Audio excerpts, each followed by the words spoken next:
ಸುಕ್ಷೇತ್ರ ಕಡ್ಕೋಳ ಶ್ರೀ ಮಡಿವಾಳೇಶ್ವರ ಮಹಾಮಠದ 203ನೇ ಜಾತ್ರಾ ಮಹೋತ್ಸವದ ಅಂಗವಾಗಿ ದಿನಾಂಕ 10-12-2025 ಸಂಜೆ 5 ಗಂಟೆಗೆ ಗದಗದ ಚಿಕ್ಕನಂದಗೋಳ ಅಭಿನವ ಶ್ರೀ ವೀರೇಶ್ವರ ಗುರುಗಳ ನೇತೃತ್ವದಲ್ಲಿ ಯಡ್ರಾಮಿ ಕ್ರಾಸ್ನಿಂದ ಕಡ್ಕೋಳ ಶ್ರೀ ಮಡಿವಾಳೇಶ್ವರ ದೇವಸ್ಥಾನದವರೆಗೆ ಎತ್ತಿನ ಗಾಡಿಯಲ್ಲಿ ಶ್ರೀ ಮಡಿವಾಳೇಶ್ವರ ಭಾವಚಿತ್ರ ಮೆರವಣಿಗೆಯೊಂದಿಗೆ ಭಜನೆ ಮಾಡುತ್ತಾ ಪಾದಯಾತ್ರೆಯ ಮೂಲಕ ಅಭಿನವ ಶ್ರೀ ವೀರೇಶ್ವರ ಗುರೂಜಿಯವರೊಂದಿಗೆ ಕಡನಿ, ಮುಚ್ಚಂಡಿ, ಇಂಡಿ, ವಿಜಯಪುರ, ತಿಕೋಟ, ಗುಲ್ಬರ್ಗ ಹಾಗೂ ವಿವಿಧ ಗ್ರಾಮಗಳ ಶ್ರೀ ವೀರೇಶ್ವರ ಗುರುಗಳ ಭಕ್ತರು ಶೇಂಗಾ ಹೋಳಿಗೆ ತೆಗೆದುಕೊಂಡು ತೆರಳಿದರು.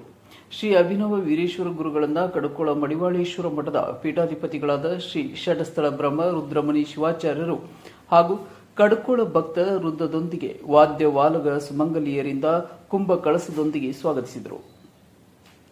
ನಂತರ ಶ್ರೀ ಮಡಿವಾಳೇಶ್ವರ ದೇವಸ್ಥಾನದಲ್ಲಿ ಸುಮಂಗಲಿಯರಿಗೆ ಉಡಿ ತುಂಬುವ ಕಾರ್ಯಕ್ರಮ ಜರುಗಿತು. ನಂತರ ಶುಭ್ರ ಈರಣ್ಣ ಶಾಸ್ತ್ರಿಗಳು ಚಿಕ್ಕರೂರ್ಗಿ ಇವರ ಪುರಾಣ ಕಾರ್ಯಕ್ರಮದಲ್ಲಿ ಭಕ್ತಾದಿಗಳು ಭಾಗವಹಿಸಿ ಮಹಾಪುರಾಣವನ್ನ ಆಲಿಸಿದರು. ಪುರಾಣ ಮುಗಿದ ನಂತರ ದಾಸೋಹ ಸೇವೆಯಲ್ಲಿ ಅಭಿನವ ಶ್ರೀ ವೀರೇಶ್ವರ ಗುರೂಜಿಗಳ ಭಕ್ತರಿಂದ ದಾಸೋಹ ಸೇವೆ ಜರುಗಿತು. ಮರುದಿನ 11-12-2025 ಬೆಳಗ್ಗೆ ಶ್ರೀ ಮಡಿವಾಳೇಶ್ವರ ಕರ್ತುಗದ್ದಿಗೆ ಅಭಿಷೇಕ ಮಾಡಿ ಶ್ರೀ ಮಡಿವಾಳೇಶ್ವರ ಕೃಪೆಗೆ ಪಾತ್ರರಾದರು. MTV news Kannada, Basavaraj Padashetty.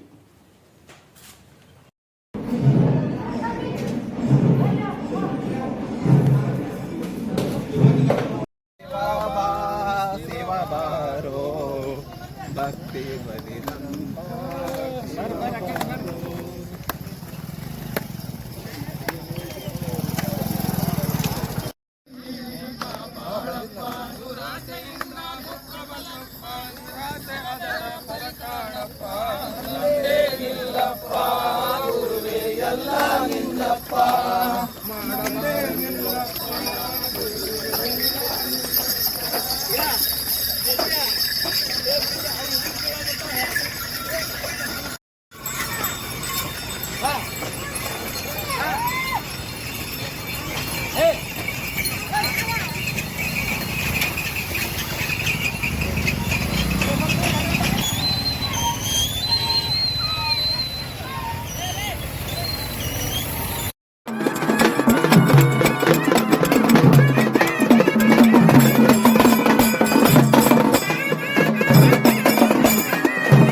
ಸಮಸ್ತ ನಮ್ಮ ಬಹಳ ಚಿಕ್ಕವ ರಾಜು ಹುಲ್ಲೂರು. ಅವನಿಗೆ 26-27 ವರ್ಷ ಆಗ್ಯಾವ. ಅವ ಮೈಕಿನ ಮುಂದೆ ಬಂದು ನಿತ್ರ ಹೆಂಗ ಆತದ, ಮೈಯ ಕರೆಂಟ್ ಪಾಸ್ ಆದಂಗ ಆತದ. ಗಾನಕ್ಕೆ ಹೋಗಿಲೆ ಅದು ಸದ್ಗುರು ಮಡಿವಾಳಪ್ಪನ ಅನುಗ್ರಹ.